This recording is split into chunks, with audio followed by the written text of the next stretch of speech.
It's a lot better to go there as a swimmer than it is to try and pay for it as an adult. I can guarantee you that. I've been very much lucky to tour the world doing different sports and different commentaries and different roles. And some of the places I do think sit there, and I think very lucky to have been given the opportunity to go there. Sport is another area where that can happen. Obviously, learning to fly a plane is probably a good idea as well at this point. But in sport, excellent.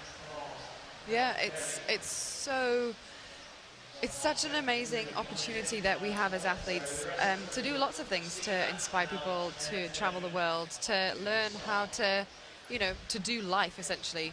And that's why lots of businesses love employing sports people, because you have this ability to, to get up every morning, you know what you're doing, the work ethic is there, you're not afraid to, to get up and to do stuff in the morning. And then, and then you also learn how to cook for yourself, especially if you're moving out of the house to go to university to swim. You have to learn how to do all your washing and all sorts of stuff. There's so many different things, and all by the time, you're probably around about 17, 18 years old. Mention from Fabian Whitbread. Oxford have a day off, but I'm still watching. Shout out to Kerry Ann Payne in the commentary box. How do you get one? You rock up here a day late.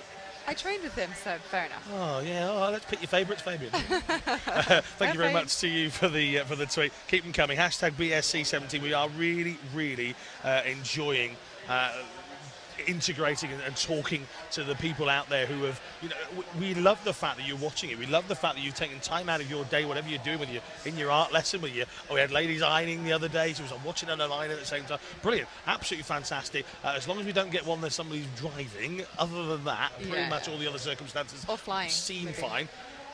It's autopilot. What's the matter with you? So keep those tweets coming in. Hashtag BSC17.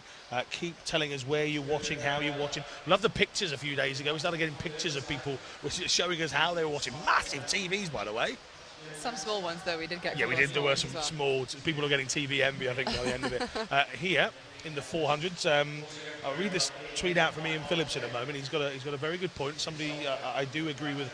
I'll talk to them about that in a second. As they make the turn then, Marcus Day of Salford leads. The entire lineup here is Ewan Cowan, Richard Mawson, Oliver O'Halloran, Michael Rees, Marcus Day, no lane 6, Fraser Allison and Adam Brown. We're halfway through.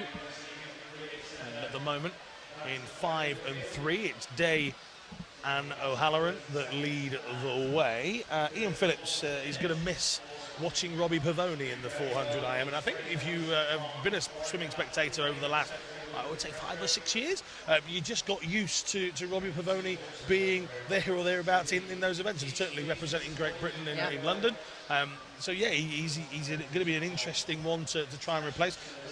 And by replacing, I mean this in the nicest possible way. That was already starting to happen. Yeah. Late last year we discovered a new man on the scene.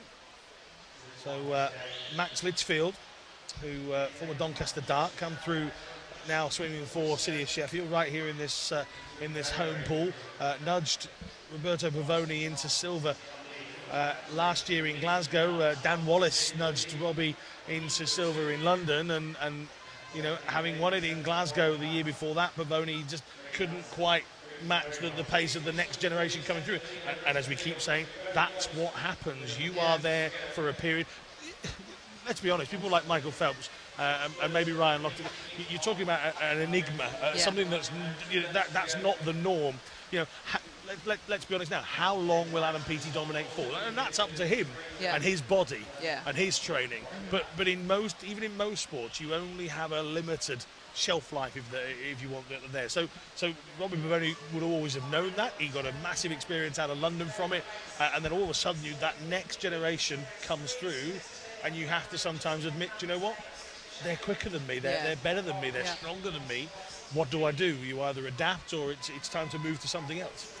And a lot of people find other things that they like doing. If I loved swimming for such a long time, found something else that I wanted to do, and now I absolutely love doing that. So, getting up at 5 in the morning just didn't make me get up at 5 in the morning, which I am very happy to not be doing anymore. But we're coming into the last stroke of this second heat, and that's first from Warren de Baths is Fraser Allison with a good time of 4:33. Just have to wait for all the swimmers to finish and those times to be verified, but that's a good swimmer from Fraser. A good swim from Fraser, sorry. And that's the results confirmed there. Just have to wait for them to come up onto your screens. Nice smiling face there from Fraser. And there you go, Fraser Allison, 4:33, Marcus Day, and Richard Mawson from City of Leeds in a 4:34.43. All of those aged between 16 and 18, so big experience gained from them.